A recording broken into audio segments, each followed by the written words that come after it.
What about player versus player incidents? There were a couple over the past couple of days on Martin Luther King. Oh, you mean the typical NBA fights where they go, let me have it, let me have it. Waiting for somebody to hold me back. I would have kicked his ass. I would have kicked him, but somebody held me back. The NBA fights are the silliest, namby-pambiest things I've ever seen in my life.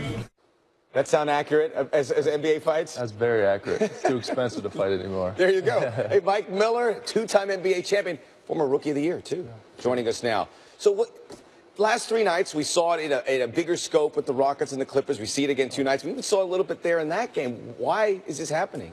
I think it's just that time of the year. You know, it's you're at the midpoint. Players and coaches are all frustrating each other. You're seeing the same team maybe for the second or third time. It's that time of the year. I mean, it's just the frustration. You're starting to settle into your things. They need all-star break, and I think you're starting to see it on the floor. This is all. The All-Star break is looming. They just need to get to that, and they go. Our Jets will get cooled a little bit. Well, I think so. Like I said, you're around these guys so much. Even your own team is frustrating you from time to time. So it's just you're around them a lot. It's you're at game 43, 44. It's that time of the season for sure. I drive Kearney crazy. I know. I shoot. All right, you were LeBron James' teammate. You won a couple championships with LeBron along the way there with the Heat, certainly with the Cavs. Cleveland has lost 8 of their last 10 games since Christmas. It's really hit a wall for them. LeBron a plus-minus of minus 89, by far the worst of any Cavalier.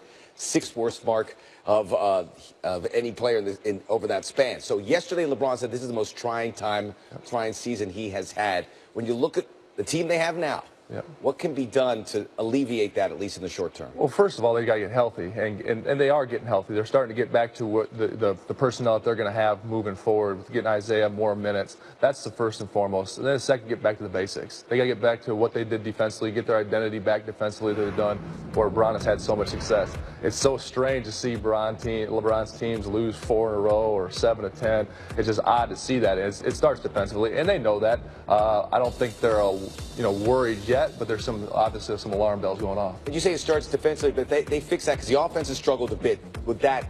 Is it coming hand in hand? I think they both work together. Yep. I mean, players usually play as much as their energy level, and their energy level is defensively. Once their defensive energy level picks up, their offense will pick up. They're going to score points. LeBron's going to find ways to get guys shots. They're not making shots right now. Again, you're at that midpoint.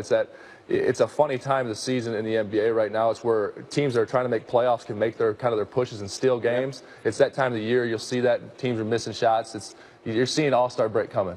Folks in Cleveland will be happy to hear that. Just get to the All-Star break for now. We'll revisit this. James Harden has missed the last 7 games.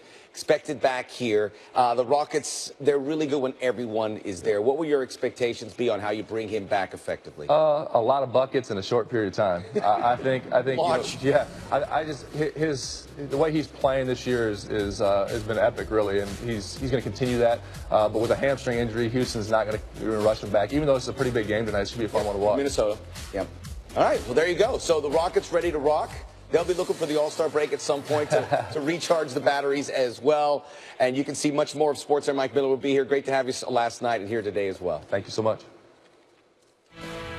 All right, another NBA doubleheader to tip off your weekend. It's John Wall, Bradley Beal. They need some wins. The Wizards will be in the Motor City to face the Pistons. Then it's out to Salt Lake City. Kristaps Porzingis and the Knicks taking on the Jazz. You'll get a chance to see Donovan Mitchell live. Coverage begins with NBA Countdown Friday at 7 on ESPN and the ESPN app.